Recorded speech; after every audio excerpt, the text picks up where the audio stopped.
ఈయన మాట్లాడేది ఏదైతే సభలో ఎంత కుసంస్కారం అంటే ఎంత సైకోగా ఉన్నాడండి జగన్మోహన్ రెడ్డి. అక్కడ కటౌట్ పెట్టి బాక్సింగ్ బౌన్స్ పెట్టి అక్కడ పవన్ కళ్యాణ్ గారిని అక్కడ కొట్టించే కార్యక్రమం చేస్తా ఉన్నాడు. మీరు 151 మంది ఎమ్మెల్యేలు ఉన్నటువంటి మీరు కౌరవ సామ్రాజ్యానికి దుర్యోధనుడు లాంటి పాత్ర పోషిస్తున్నటువంటి జగన్మోహన్ రెడ్డి వాళ్ళ ఈయనేమిచ్చి అర్జునుడు అంట. దుర్యోధనుడు అర్జునుడు కాగలడా?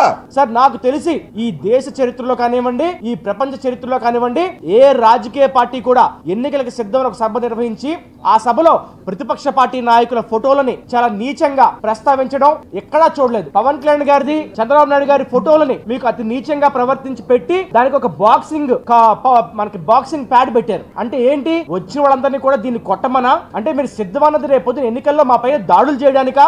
ఈ ఫోటోలో కనబడుతున్న వ్యక్తి పేరు చైతన్య అనే వ్యక్తి. భీమిలి నియోజకవర్గంలో దబ్బంద గ్రామానికి సంబంధించిన వైసీపీ వాలంటీర్. మరి వైసీపీ వాలంటీర్ ఈ విధంగా మీకు ఫోటోలో విత్ ప్రూఫ్స్ మేము చూపిస్తున్నాం ఏ విధంగా పవన్ కళ్యాణ్ గారి బొమ్మని దాడి చేసి నీచంగా ప్రవర్తిస్తున్నారు. నేను గతంలో నాకు తెలిసి ఏ రాజకీయ పార్టీ కూడా ఇలాంటివి చేయదండి.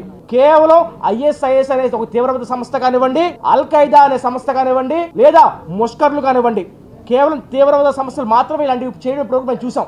కానీ మొదటిసారి ఒక రాజకీయ పార్టీగా చెప్పుకునే వైసీపీ పార్టీ ఒక తీవ్రవాద సంస్థ కింద మారిపోయి ప్రతిపక్ష నాయకుల ఫోటోల్ని ఈ విధంగా పెట్టి వాటికి బాక్సింగ్ పంచింగ్ బ్యాగ్లు పెడతారా? అంటే రేపు కొట్టమని ప్రేరేపిస్తున్నారా మీరు? చంద్రబాబు నాయుడు గారి బొమ్మల్ని, పవన్ కళ్యాణ్ గారి బొమ్మల్ని వచ్చిన ప్రతి ఒక్కరికి మీరు కేవలం మనకి మద్యం మాత్రమే సప్లై చేశారా? గంజాయి కూడా సప్లై చేశారా? మీరు ఒళ్ళని మర్చిపోయి మృగాల కింద మారిపోయి ఈ విధంగా వచ్చిన వాళ్ళు చేస్తుంటే మీరు నవ్వుకుంటారా? ఇది ఏ విధమైన రాజకీయం? దేనికి సంకేతం? ఈరోజు కొట్టమని మీరు ట్రైనింగ్ ఇచ్చారు. రేపు పొద్దున పవన్ కళ్యాణ్ గారో లేదో మేము రోడ్ల మీద వెళ్తున్నప్పుడు మా మీద దాడి జరిగితే ఎవరిది బాధ్యత? మా విషయం పక్కన పెట్టండి. వాలంటీర్ల చేత మీరు కొట్టిస్తున్నారు, ట్రైనింగ్ ఇప్పిస్తున్నారు. రేపు పొద్దున ఒక ఇంట్లో ఓటర్ కనుక మేము జనసేనకు ఓటు వేసామో, టీడీపీకి ఓటు వేసామని చెప్పి పొరపాటున విషయం బయటికి తెలిస్తే మీ వాలంటీర్ల చేత ఈ విధంగా దాడి చేపిస్తారా? బాక్సింగ్ ట్రైనింగ్లు ఇప్పిస్తారా? మీరు పవన్ కళ్యాణ్ గారి చిత్రపటాలు పెట్టి దాని మీద దాడులు చేపిస్తారా? ఈ చేసే పనిలో కూడా మమ్మల్ని మేము ఎక్కడ వస్తామో అని చెప్పి భయంతో, మళ్ళీ పిరికి బంద చర్య భయంతో మాకు 151 నోటీస్ ఇస్తారా? పోలీసుల సమక్షంలో జరిగింది ఇది. మరి ఈరోజు వైసీపీ పార్టీ కాదది, ఒక తీవ్రవాద సంస్థ కింద మారిపోయింది. ఆంధ్ర రాష్ట్ర ప్రజలందరూ గుర్తుపెట్టుకోండి. ఈరోజు పవన్ కళ్యాణ్ గారు కటౌట్లు పెట్టి తన్నించే ప్రయత్నం, కొట్టే ప్రయత్నం చేశారు. రేపు పొద్దున వాళ్ళకి నచ్చని పనులు మీరు చేస్తే కనుక మీ ఇంట్లోంచి మిమ్మల్ని బయటికి లాగి ఈ విధంగానే బాక్సింగ్లు చేసి మిమ్మల్ని హతమార్చే ప్రయత్నం జరుగుతుంది. విశాఖ ప్రజలు ఇప్పుడన్నా మేలుకోవాలి. వైసీపీ అనేది ఒక రాజకీయ పార్టీ కాదు, తీవ్రవాద సంస్థ అంటానికి ఇదే ఉదాహరణ.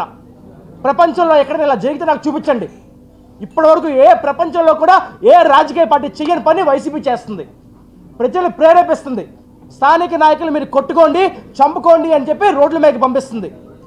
మరి ఈ విధంగా రేపు మేము ఎలక్షన్ కమిషన్ దగ్గర దృష్టికి తీసుకెళ్తాం.